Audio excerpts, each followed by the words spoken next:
pertanyaan yang pertama Pak ya. Ada sebuah riwayat yang ulama kita perselisihkan kesahihannya. Riwayat itu berbunyi, la salata lil munfaridi khalfas shaf. La salata, tidak ada salat bagi munfarid, orang yang menyendiri, khalfas shaf, di belakangnya shaf. La salata itu bisa dimaknai tidak sempurna salatnya, bisa juga dimaknai tidak sah salatnya. Karena dalam bahasa Arab Pak seperti itu. Kalau menggunakan kata-kata la yang menegasikan atau menafikan, itu bisa yang dinafikan itu keberadaannya, bisa juga yang dinafikan kesempurnaannya.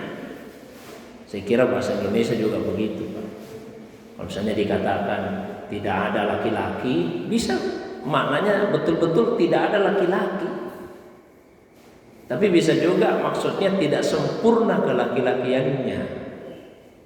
Misalnya ada pekerjaan Pak ini, situ banyakkan perempuan, terus ada satu pekerjaan berat. Misalnya ada yang mau diangkat Pak, berat ini, tapi tidak ada yang bergerak untuk mengangkat-angkat barang itu.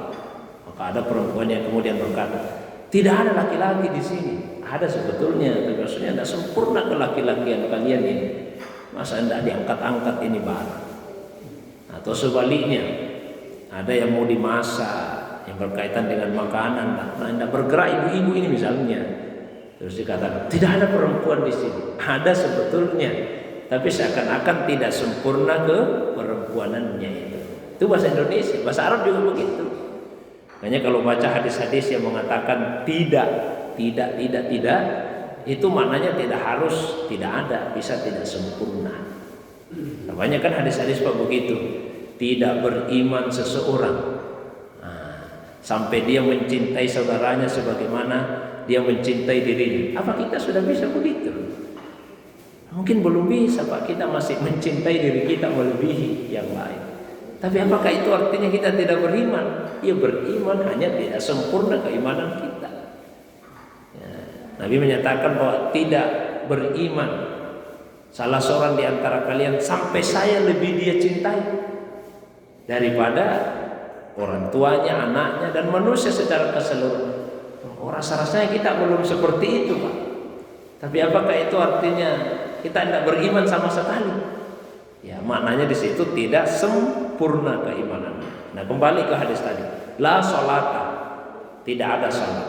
Bisa berarti tidak sah salatnya, bisa juga berarti tidak sempurna. Nanti konsekuensi hukumnya itu beda. Kalau dimaknai tidak sah, berarti salatnya wajib untuk diulangi, kan tidak sah. Tapi kalau dimaknai tidak sempurna, berarti salatnya tidak usah diulangi karena salatnya sudah sah. Cuma tidak sempurna dari segi pahala jamaahnya. Ya, itu pemaknanya. Sekarang masuk kepada yang lebih teknis. Bagaimana jika ada kasus seperti itu? Ada seseorang yang datang terlambat, terus saf pertama sudah penuh. Nah, dia sendirian masuk ke masjid. Karena adanya riwayat tadi, maka ulama itu kemudian berbeda-beda pandangannya. Ada ulama yang mengatakan dia berdiri dulu, jangan dulu memulai salat, jangan dulu takbir, berdiri saja. Tapi tetap di tengah berdirinya. Dia berdiri sampai ada jamaah lain yang datang. Ada jamaah lain yang datang menemani dia berdua, baru dia mulai salat. Tapi pendapat ini mempunyai kelemahan. Apa kelemahannya? Bagaimana kalau tidak ada yang datang? Apa dia mau menunggu-nunggu terus dan tidak ada yang datang? Ada lagi ulama kita yang menyatakan bahwa dia harus mencari masjid yang lain. Wah ini lebih susah lagi Pak. Kita keluar dari masjid sini sendirian tidak ada, saya cari masjid lain. Begitu sampai di sana sudah selesai orang sana. Atau sampai di sana sendirian lagi, apa mau cari masjid yang lain lagi? Ada lagi ulama yang mengatakan dia berdiri di sebelah kanannya imam, lewati itu saf, terus dia berdiri di sebelah kanannya imam. Kan tidak mungkin kita lewat-lewati begitu. Nah, ada juga ulama yang mengatakan bahwa dia menarik satu orang yang ada di saf depannya. Tapi pendapat ini pun bukan berarti tanpa kelemahan. Ada dua titik lemah dari pendapat ini. Apa itu? Satu, kalau dia menarik satu orang, maka saf yang tadinya rapat itu kemudian akan menjadi renggang. Keluar satu orang, Pak. Jadi lawan safnya ini. Kelemahan yang kedua, dia telah menurunkan keutamaan seseorang. Kan beda pahalanya, Pak Ibu. Yang salat di saf pertama dengan yang salat di saf kedua, beda itu pahalanya. Orang sudah salat di saf pertama, kita turunkan menjadi salat di saf yang kedua.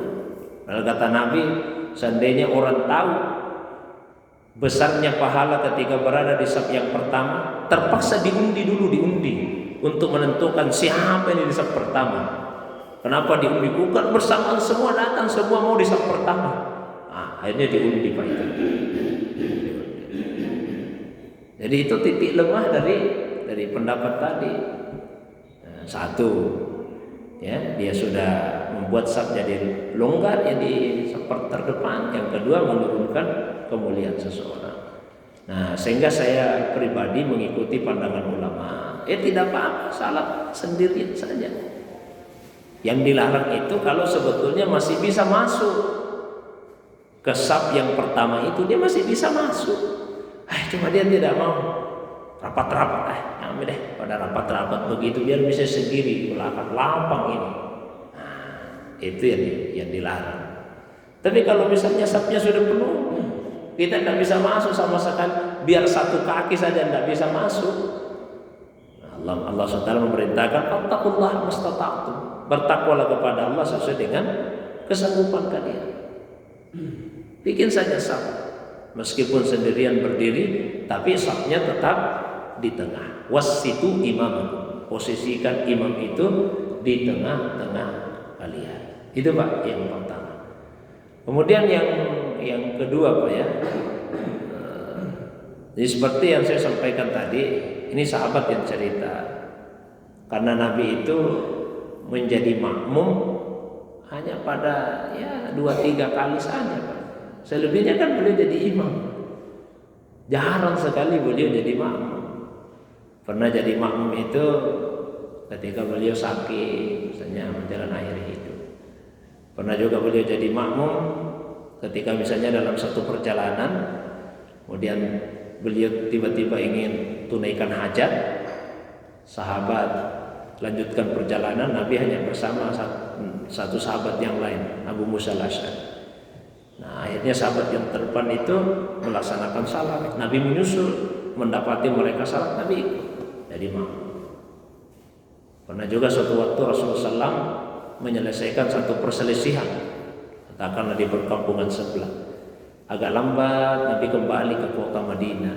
Akhirnya Bilal iqamah atas persetujuan dari Abu Bakar. Dilaksanakan saat Abu Bakar jadi imam, baru Nabi datang. Ya selebihnya Nabi menjadi imam. Jadi yang cerita bagaimana mereka sebagai makmum itu sahabat. Nah, sahabat itu yang bercerita bahwa kami itu turun untuk sujud apabila Nabi sudah sampai di bawah. Ya tentu memang seperti yang disampaikan tadi, ini butuh ilmu. Ilmu itu dibutuhkan bukan hanya oleh imam, ilmu mengimami salat, tapi juga ilmu sebagai makmum. Apalagi dalam salat berjamaah. Saya kasih contoh Pak ya, yang sederhana ini. Misalnya dan pernah kejadian karena kompleks Pak pertanyaan jamaah itu kalau pengajian fikih. Jadi pernah ada kejadian imamnya itu baru satu kali sujud Pak, terus bangun dari sujud, ini duduk di antara dua sujud. Tapi imamnya menyangka sudah 2 kali sujud. Akhirnya dia tahiyat. kan tidak kedengaran itu bacaannya. Tapi makmum curiga, kok lama sekali ini duduknya. Duduk di antara dua sujud. Baru sepertinya imam menyangka bahwa ini sudah 2 kali sujud.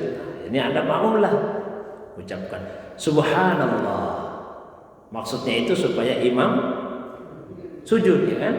Subhanallah. Tapi imamnya salah paham. Disangkanya bahwa makmum meminta dia untuk berdiri. Oh, salah saya ini. Ya, bukan duduk untuk tahiyat, mesti saya berdiri. Jadi dia berdiri, Pak. Berdiri itu imamnya, berdiri. Kan tentu tambah salah ini. Makmum tegur lagi. Ucapkan apa? Subhanallah. Jadi imamnya bingung. Saya tadi duduk subhanallah, berdiri juga subhanallah.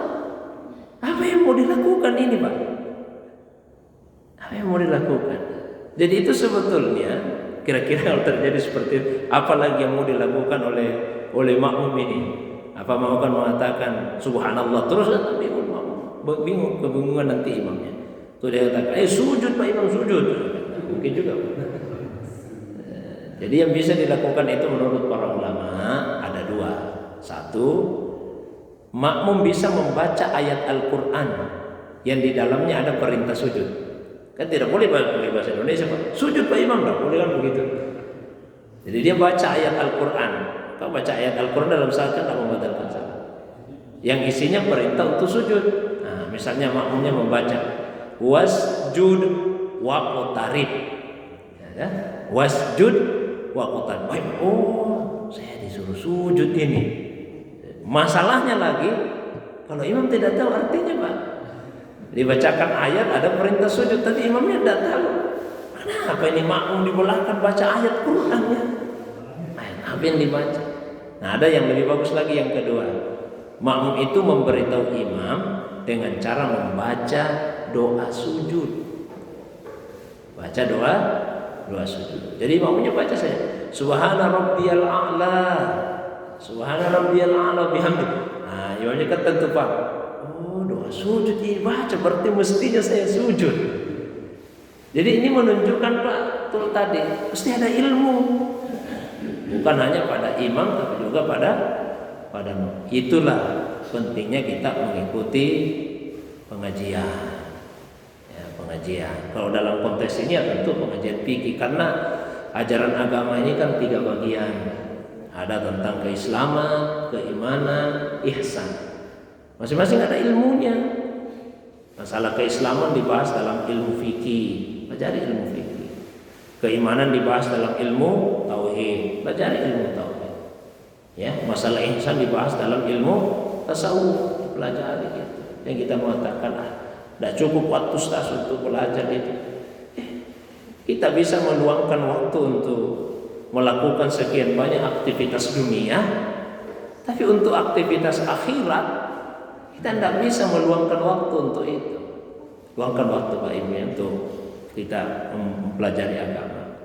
Karena sebetulnya syarat ibadah itu diterima termasuk salat tidak banyak-banyak syaratnya, 2 saja. 1, ikhlas kita melakukan, dan yang kedua dilakukan sesuai tuntunan. Supaya sesuai tuntunan, ya mesti ada ilmunya. Karena ilmu lah yang bisa membedakan ini sudah sesuai dengan tuntunan atau ternyata belum sesuai dengan tuntunan. Itu secara globalnya. Wallahu a'lam bishawab. Saya ada, Bu? Silakan.